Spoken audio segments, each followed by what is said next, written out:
Gracias por la invitación al Congreso Justicialista, también al soporte técnico y anímico de Asia TV, en las manos de Ivonne. Vamos a la ponencia. Su título es El espectro del coronel Perón. En realidad, ¿a qué se debe este título?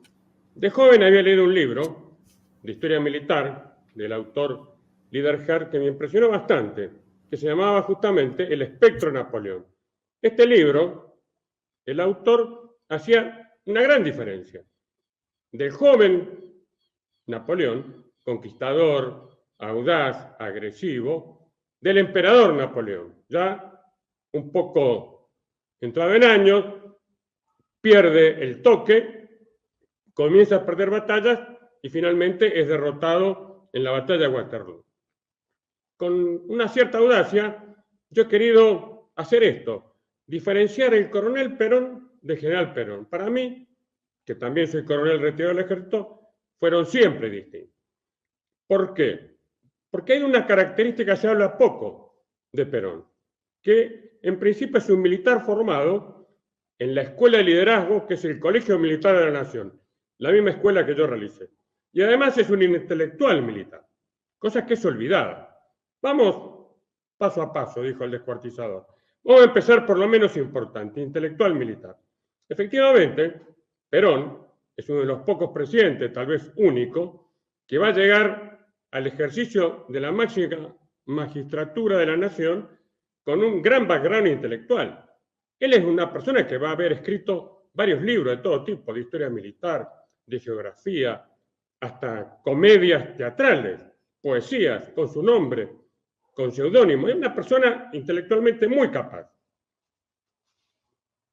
De esos libros, que los leí en mi juventud, hay dos que me impresionaron. Primero porque habían sido escritos por un joven oficial, como era mi caso. Recuerdo, en la ciudad chilena de Puerto Natales, en una vieja librería, haber encontrado entre las mesas de los usados un libro que me llamó la atención. Se llamaba Toponimia Araucana, escrita por el mayor Juan Domingo Perón. Por supuesto me lo compré, me lo traje. Libro sencillo, sin grandes pretensiones.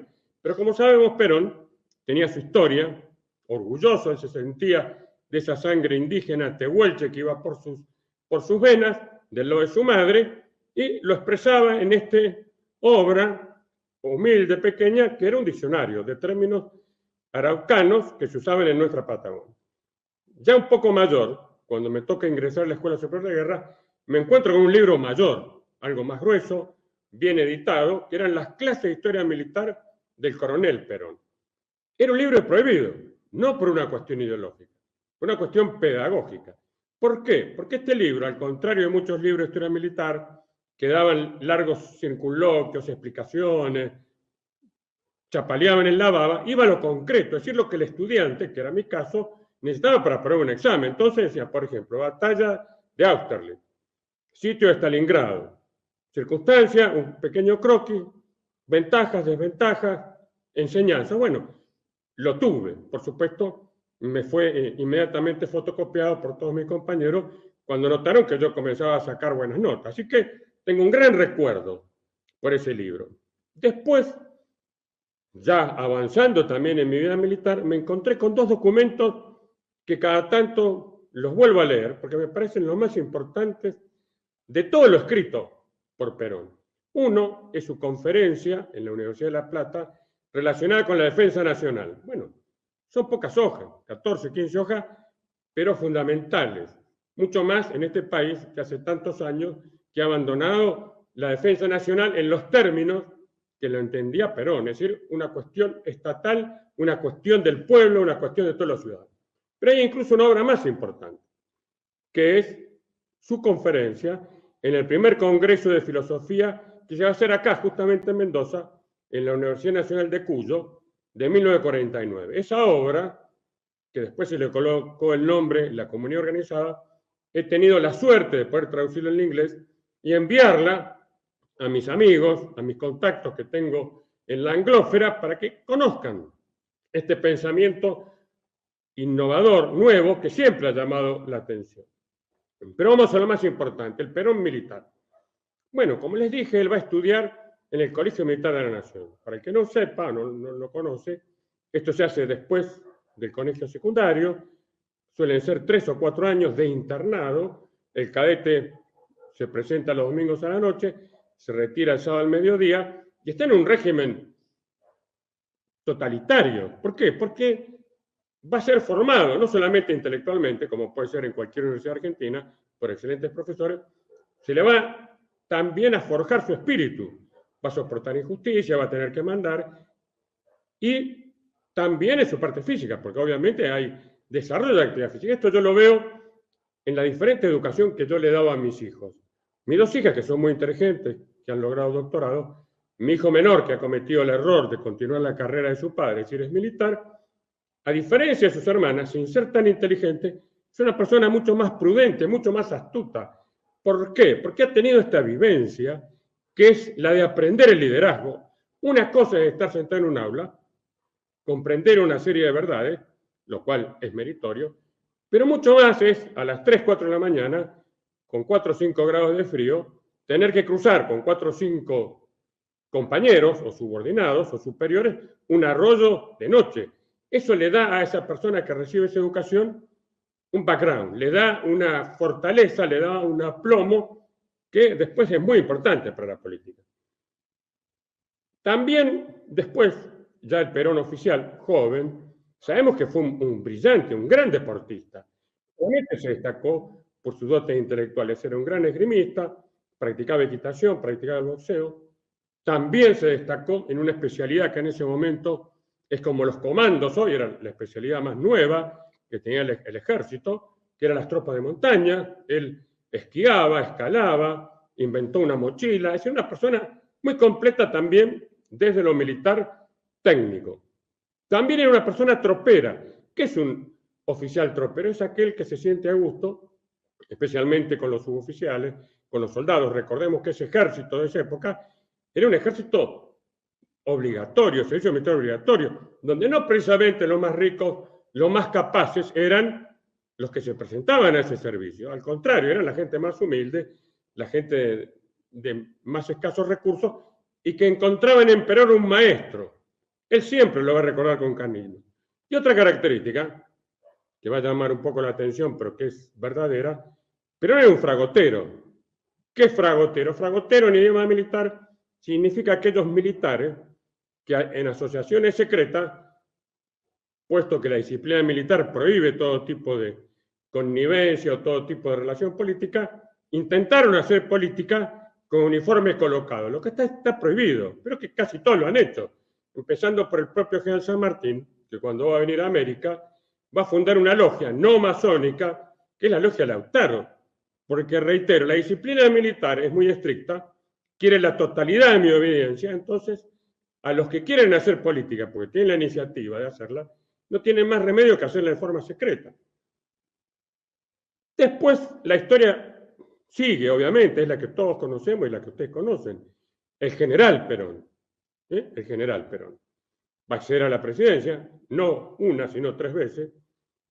Lamentablemente, después de su segunda presidencia, va a ser expulsado por un sangriento golpe militar, dejando trunco un proyecto nacional que todos conocemos, industrialista, inclusivo, de gran desarrollo. Todavía están a la vista sus logros, negarlos es un absurdo. Y después de 18 años de exilio, va a volver, va a regresar. Ya un Perón en su tercera edad. Y lamentablemente ahí lo va a sorprender la muerte, dejando trunca lo que era su proyecto. Y aquí es donde entra, nosotros podemos decir lamentablemente la cizaña que lleva a la muerte el peronismo. ¿Cuál es esa famosa infiltración que se va a producir durante el gobierno de Héctor J. Cámpora, elegido por él mismo, pero que en pocos días, como él mismo lo dice, le va a llenar el gobierno de zurdos y de putos, con todo el respeto que me merecen estas dos asignaciones, pero que le van a empiojar el gobierno? Entonces él no va a tener más remedio que obligarlo a renunciar a Héctor J. Cámpora, nombrar un interregno, hacer nuevas elecciones y volver a retomar el poder con una elección magnífica, con más del 60% de los votos, con su segunda esposa como la segunda de su fórmula. Bueno, vamos de vuelta. Esto lo va a llevar a retomar el poder en su tercera presidencia, llevando a su fórmula a su tercera esposa, Isabel Martínez de Perón, que a su muerte va a quedar a cargo del poder. No nos olvidemos que en una famosa tenida de la Plaza de Mayo, él va a expulsar a los montoneros de la Plaza de Mayo, y él ya había ordenado, a través de los famosos decretos de aniquilación del accionar de la subversión, una lucha a muerte contra los grupos de izquierda de FARC, Montoneros y del ERP. Pero él va a morir. Esta tarea va a quedar inconclusa hasta el día de hoy. Pero no es la única infiltración que va a sufrir el peronismo. Después, ya el desaparecido de Sena, vamos a tener una infiltración neoliberal en la figura de Carlos Menem, o socialdemócrata en la figura de Néstor Kirchner, de Cristina Fernández de Kirchner y de Alberto Fernández. Porque acá, y con esto vamos ya terminando esta ponencia, lo que tenemos que entender, a mi criterio, Carlos Pisolito, el justicialismo tiene tres pilares. Uno que es inconmovible, que es la doctrina, que son básicamente las obras que yo les cité, especialmente la comunidad organizada, que es la causa final, es el modelo de sociedad, de nación, de país que tenemos que aspirar. Existió un liderazgo que lo encarnó él.